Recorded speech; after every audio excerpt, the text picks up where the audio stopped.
আসন্ন ত্রয়োদশ জাতীয় সংসদ নির্বাচনকে সামনে রেখে প্রার্থীদের হলফনামা এখন আলোচনার কেন্দ্রে।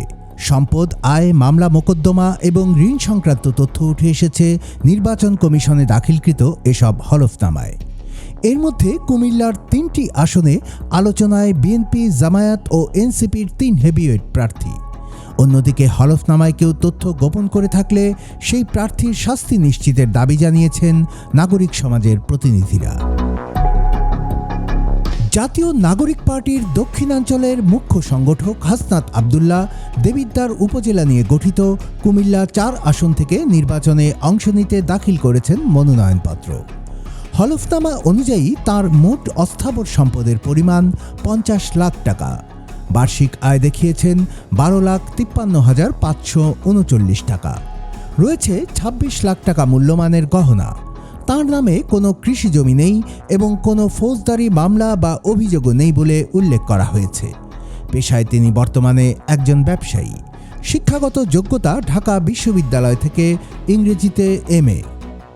অন্যদিকে দাউদকান্দি ও মেঘনা উপজেলা নিয়ে গঠিত কুমিল্লা 1 আসনে বিএনপির প্রার্থী ও দলটির স্থায়ী কমিটির সদস্য ডক্টর খন্দকার মোশাররফ হোসেনের হলফনামায় মোট সম্পদের পরিমাণ 20,15 লাখ টাকার বেশি।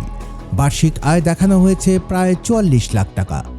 নগদ অর্থ, ব্যাংক জমা, সঞ্চয়পত্র ও স্থাবর সম্পত্তির পাশাপাশি ঢাকার গুলশানে 6তলা ভবন এবং বিভিন্ন প্রতিষ্ঠানের শেয়ার রয়েছে তার নামে।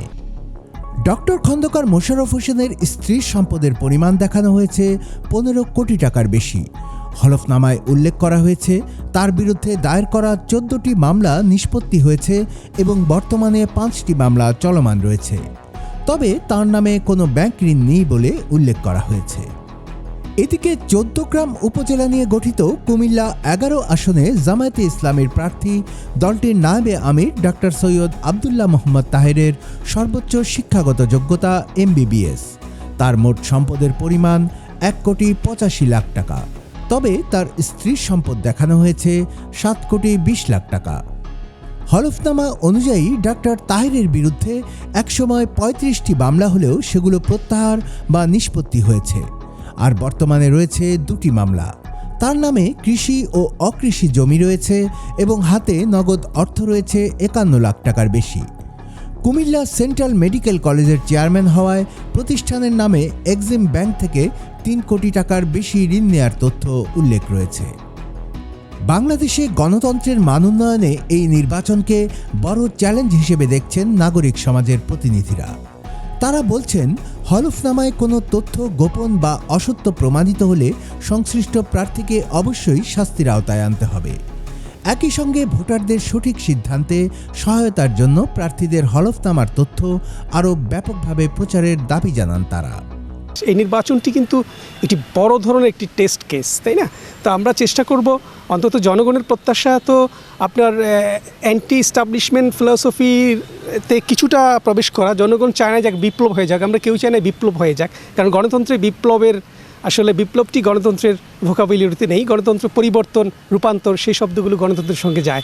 তো সেক্ষেত্রে আমি মনে করব যে যদি আপনার যারা প্রার্থী আছেন তাদের সমস্ত বৈশিষ্ট্য, সমস্ত ধরনের তথ্য উপাত্ত, তাদের পুরো চরিত্রের সামারিটা যদি ঠিকভাবে উঠে আসে এবং জনগণ যদি বাছাই করতে পারে, প্রার্থী বাছাইয়ের ক্ষেত্রে জনগণের, সেক্ষেত্রে জনগণ তাদের মনস্তত্ত্বকে প্রয়োগ করতে পারে। সবচেয়ে ইতিবাচক যিনি আছেন, সমাজ রাষ্ট্রের জন্য যিনি ভূমিকা রাখতে পারবেন, সার্ভিস দিতে পারবেন, সেই ধরনের ব্যক্তিকে তারা বেছে নিতে পারে। সেই হিসাবে আমি মনে করি যে হলফনামা is a very important issue for our electoral system.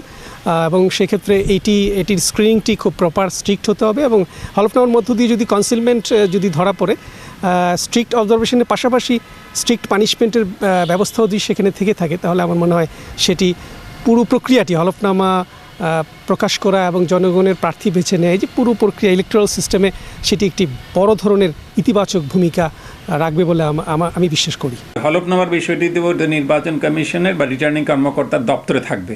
সাধারণ মানুষ কিন্তু, বিশেষ করে যারা ভোটার, সাধারণ ভোটার এবং অনেকে লেখাপড়াও জানেন না, তারা জানবেন কিভাবে? এই জন্য হলফনামাটা প্রচারের একটি ব্যবস্থা করতে হবে রিটার্নিং কর্মকর্তার কার্যালয় থেকে। কারণ যেহেতু একটি আসনে সর্বোচ্চ হয়তো 8 থেকে 10 জন প্রার্থী তাদের নির্বাচনে অংশগ্রহণ করবে, একটি আসনের বেশি তো নয়। কোনো কোনো জায়গায় হয়তো 6-7 জন হতে পারেন। তাহলে এটি যদি স্থানীয় পত্রপত্রিকার মাধ্যমে প্রকাশের ব্যবস্থা করা হয়, তাহলে সাধারণ মানুষের কাছে চুলচেরা বিশ্লেষণ করবার সুযোগ আসবে যে তিনি কি তথ্য দিলেন। কিন্তু পাশের বাড়ির লোকটা তো জানবে তিনি যে তথ্যটা দিয়েছেন এটি সঠিক কি সঠিক না।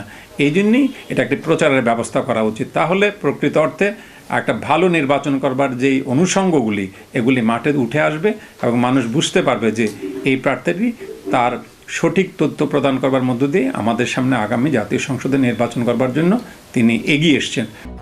মনোনয়নপত্রের সঙ্গে জমা দেওয়া হলফনামায় প্রার্থীদের সম্পদ ও আইনি অবস্থান স্পষ্ট। এগুলো যাচাই বাছাই করেছে নির্বাচন কমিশন।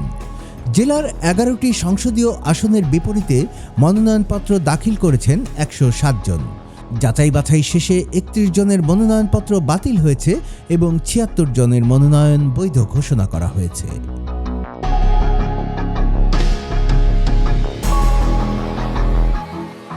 কুমিল্লার কাগজ নিউজ ডেস্ক।